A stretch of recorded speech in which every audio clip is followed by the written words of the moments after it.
السلام علیکم ناظرین، آپ دیکھ رہے ہیں میرا آفیشیل یوٹیوب چینل اور میں ہوں ملک علی رضا۔ ناظرین، کل بڈگرام کے علاقے پاشتوں میں ایک واقعہ ہوتا ہے جس میں ایک چیئر لفٹ ہے وہ درمیان میں سٹک ہو جاتی ہے، یعنی کہ جب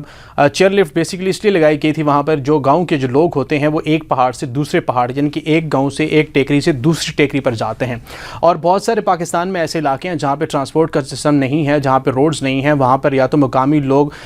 کھائیوں کے یا دریاؤں میں سے گزر کر جاتے ہیں یا پھر چیئر لفٹ کا استعمال کیا جاتا ہے۔ چیئر لفٹ کی سرکاری طور پر نہیں ہوتی، کچھ جگہوں پر ہے جو پارکس وغیرہ ہیں وہاں پر سرکاری طور پر لگی ہوئی ہے، لیکن زیادہ پرائیویٹ ہیں۔ اب وہ چیئر لفٹ صبح تقریباً 7:30 بجے کے قریب ایسی وہ چیئر لفٹ ہے کہ اس میں 3 تاریں ہوتی ہیں، 3 تاروں کے اوپر وہ چل رہی ہوتی ہے، اس میں 2 تاریں نازک ہوتی ہیں، اور وہ 2 تاروں میں جو نازک تاریں ہوتی ہیں وہ ٹوٹ جاتی ہیں، جس کے بعد ایک تار اس کی تھوڑی سی جو نارمل جو اچھی ہوتی ہے وہ وہاں پر موجود رہتی ہے، اور اس کے اوپر وہ ڈولی اٹک جاتی ہے، اور اس میں 7 کے قریب اسکول کے بچے اور ایک ان کا ٹیچر گلفراز نامی جو کہ اس میں سٹک ہو جاتا ہے۔ 7:30 بجے کا واقعہ ہوتا ہے، اور اس وقت یہ آہستہ سے کرتے کرتے تقریباً 10:30 11 بجے سوشل میڈیا پر 9:30 سے 10:30 کے درمیان یہ جو ہے وہ ہائی لائٹ ہوتا ہے، اور پھر وہاں کی جو لوکل انتظامیہ ہے بڑی کوشش کرنے کے بعد وہ ریسکیو نہیں کر پاتے بچوں کو، اور اس میں بچوں کی چیخوں کو پکار اور ٹیچر جو ہیں ان کی وجہ سے، اور 2 بچے اس میں ایسے تھے جن کو دل کا مرض تھا، اور وہ اس میں سے ایک بچہ پہلے بے ہوش ہو گیا تھا ڈر کی وجہ سے، اور دوسرا بچہ جو ہے وہ کچھ دیر کے بعد جو ہے وہ بے ہوش ہو چکا تھا۔ صبح 7:30 بجے سے لے کر تقریباً 11 بجے جب حکومت جو ہے وہ کے پی حکومت نے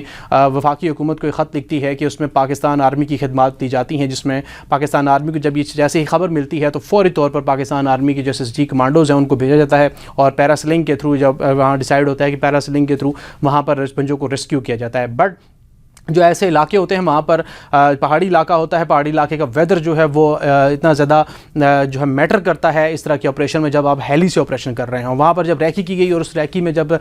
فرسٹ ٹائم جب ہیلی اس کے پاس گیا تو وہاں پر ریکی کی، اور وہاں پر ایک جو SSG کے کمانڈو تھے وہ وہاں پر نیچے اترے، انہوں نے دیکھا بھی ہے کہ کس طرح سے ہم بچوں کو ریسکیو کر سکتے ہیں، اور اس ڈولی کی ایک سائڈ کھلی ہوئی تھی جو اوپر والی سائڈ تھی جس پر ٹیچر بیٹھے ہوئے تھے، اور جو دوسری سائڈ تھی جو بیک سائڈ ہے اس کی جو اس ٹائم جو ڈولی کی طرف سے لٹک گئی تھی تو وہاں پر وہ سائڈ بند تھی، اور وہ سٹک تھے اندر بری طرح سے۔ گو کہ وہاں پر اطلاعات کے مطابق جب اس کے بعد جو اطلاعات سامنے آئی ہیں کہ لوکل جو لوگ تھے انہوں نے کوشش کی ان کو نکالنے کی، ریسکیو کرنے کی، جو کہ نارمل روٹین ہوتی ہے، لیکن یہ تھوڑا سا دور تھا فاصلہ اس مین پوائنٹ سے، جس کی وجہ سے لوکلز کو اجازت نہیں دی جا رہی تھی، کیونکہ ان کے جو والدین تھے ان کو اپنے جو وہاں کی جو لوکل پروٹیکٹر تھے، جو لوکل وہاں پر چیئر لفٹ آپریٹر تھے، ان کو پرمیشن نہیں دے رہے تھے کیونکہ ان کے بچوں کی زندگیاں داؤ پر لگ چکی تھیں۔ اب جب باہر جو بقول ان کے جب وہ آرمی والے وہاں پہنچتے ہیں پہلا ریکی آپریشن، کیونکہ میں ساری چیزوں کو لائیو اپڈیٹ کر رہا تھا، ساری چیزیں خود دیکھ رہا تھا، تو وہ ساری چیزیں میں دیکھ رہا تھا کیا کچھ ہو رہا ہے کتنی دیر میں، اور پھر تقریباً جب 3 ہیلی کاپٹر شام کے ٹائم، اور SSG کے جو JOC ہیں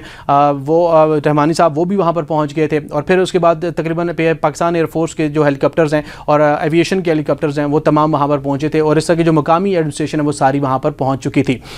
ریسکیو کا آپریشن جب شروع ہوتا ہے شام کے ٹائم تو پہلی اٹیمپٹ میں کوئی کامیابی نہیں ہوتی۔ شام کے ٹائم جب آپریشن شروع کیا تو 4 دفعہ ہیلی کاپٹر اس ڈولی کے پاس جاتا ہے، اور ہوا کا تناسب اتنا تیز ہوتا ہے کہ وہ آپ کے جو پیراسیلنگ جو SSG کمانڈو تھے ان کو وہاں ڈولی تک جانے میں بہت مشکلات پیش ہے۔ جو ایک بچہ ریسکیو ہوتا ہے اس کو بھی آپ دیکھ رہتے ہیں ویژول میں کتنی مشکل سے وہ ریسکیو کر کے واپس لے کر آتے ہیں۔ برخیر یہ ساری چیزیں ہو گئی، ریسکیو ہو گیا۔ شام کے ٹائم جب دیکھا کہ آپ اندھیرا 4 دفعہ اٹیمپٹ کرنے کے بعد چوتھی اٹیمپٹ میں ایک بچہ ریسکیو ہوتا ہے، تو پھر آہستہ سے اندھیرا ہوگا، پھر وہاں پر جو بارش کا بھی امکان تھا، اور پھر میگم موسمیات کے مطابق وہاں پر ہوا کا پریشر بہت زیادہ ہوتا جا رہا تھا، تو وہاں پہ جو ہیلی آپریشن تھا وہ ختم کر دیا گیا۔ پھر اس کے بعد جو زمینی آپریشن شروع ہوا اس میں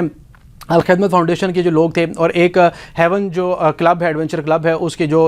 علی تھے، محمد علی سواتی جو تھے وہ بھی ان میں شامل تھے، پھر وہاں پہ لوکل جو چیئر لفٹ آپریٹر ہیں وہ بھی وہاں پر شامل تھے، اور ان سب نے وہاں پر ان چیزوں کو ریسکیو کیا۔ اب سوال یہ پیدا ہوتا ہے کہ جب پاکستان آرمی اور پاکستان کے جو ادارے ہیں وہ جب وہاں پر موجود تھے تو ان کے خلاف ایک خاص قسم کا پروپیگنڈا بھی کیا جا رہا ہے کہ پاکستان کی جو ادارے ہیں انہوں نے کچھ نہیں کیا، بلکہ اس کے باوجود جو دوسرے لوگ ہیں جو وہاں کے مقامی لوگ ہیں انہوں نے سب کچھ کیا۔ ایک چیز میں کلیئر کرتا چلوں کہ وہاں پر ایک پاکستان آرمی کے ہی جو SSG کمانڈوز تھے ان کے ساتھ ایک ایڈونچر کلب جو کہ میں نے آپ کو بتایا کہ ہیون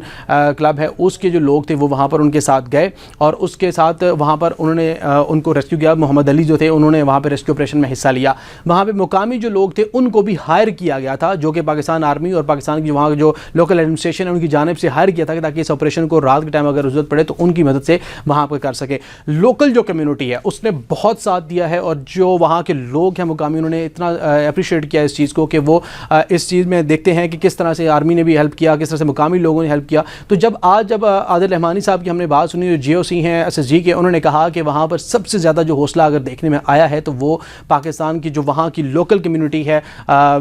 باشتوں کی جو وہاں کی لوکل کمیونٹی نے بہت ساتھ دیا, بہت حد تک انہوں نے سپورٹ کیا ہے کہ ہم کسی طریقے سے ان کو ریسکیو کر سکے. اب جو سوشل میڈیا پہ آرمی کے خلاف یا اداروں کے خلاف ایک خاص قسم کا ٹولہ ہے جو پروپیگنڈا کر رہا ہے, ان سے ریکویسٹ ہوگی کہ نہ تو آپ وہاں پہ گراؤنڈ ریالٹیز میں تھے, نہ آپ وہاں پر موجود تھے, ایون کہ جو لوگ وہاں پر موجود تھے وہ بھی اس چیز کو مان رہے ہیں کہ پاکستان آرمی نے بہت اچھا کام کیا اور انہوں نے سپورٹ کیا, اور جو لوکل ہیں انہوں نے بھی حد سے زیادہ سپورٹ کیا. تو تب یہ آپریشن مشکل آپریشن تھا, اس کو ریسکیو کیا گیا. تاریخ رقم ہوئی ہے اس آپریشن میں, اور اس آپریشن میں بجائے اس کے کہ آپ نیگیٹیوٹی کو ہوا دیں, بجائے اس کے کہ آپ اس نیگیٹو چیزوں کو سامنے لے کر آئیں, آپ برائے مہربانی پازیٹیو چیزوں کی طرف جائیں اور پاکستان کے اداروں کے ساتھ کھڑے ہوں, پاکستان کی عوام کے ساتھ کھڑے ہوں. سب سے پہلے انسانی جان قیمتی ہوتی ہے, اس کے بعد آپ جو مرضی کرتے رہیں, جیسے مرضی کرتے رہیں, وہ آپ کے اوپر ڈیپینڈ کرتا ہے. آخر میں امید کرتا ہوں کہ آپ سب لوگوں کو شاید اس چیز کے بارے میں جہاں پر گراؤنڈ ریالٹیز کا پتہ نہ ہو تو پروپیگنڈا نہیں کرنا چاہیے, لیکن اگر آپ کو گراؤنڈ ریالٹیز جب وہاں پہ آنکھوں دیکھا حال جب آپ دیکھ لیتے ہیں تو کم از کم پھر آپ کا پوائنٹ آف ویو جو ہوتا ہے اس کو اپنے حساب سے سوچنا چاہیے کہ آپ نے کس طرح سے کیا بات کرنی ہے اور کس طرح سے کیا بات نہیں کرنی ہے. بہت دکھ ہوتا ہے, بہت افسوس ہوتا ہے کہ میں لمحہ بلمحہ اس آپریشن کی اپڈیٹ آپ لوگوں کو دیتا رہا ہوں, لیکن ایٹ دا اینڈ پھر وہی چیز آ گئی کہ آرمی نے کچھ نہیں کیا, سب کچھ لوکلز نے کیا. تو لوکل بھی وہاں پہ کوئی لوکل ایسا بندہ نہیں ہے جو اس چیئر لفٹ کو وہاں کے ریسکیو کر سکے. وہاں پہ صرف اور صرف وہی لوگ تھے جن کو ہائر کیا گیا تھا اور انہوں نے اس ڈولی کو ریسکیو کرنے میں ہیلپ کی ہے, اور ڈولی کو ریسکیو کیا جس میں SSG کے کمانڈوز بھی شامل تھے, پاکستان آرمی کے لوگ بھی شامل تھے, الخدمت فاؤنڈیشن کے لوگ بھی تھے, مقامی جو وہاں پر چیئر لفٹ آپریٹر تھے, جو وہاں کے جو اپنے لوگ ہیں جو اپنی چیئر لفٹ آپریٹر تھے, ان لوگوں نے بھی اس کو ریسکیو کرنے میں ہیلپ آؤٹ کی ہے.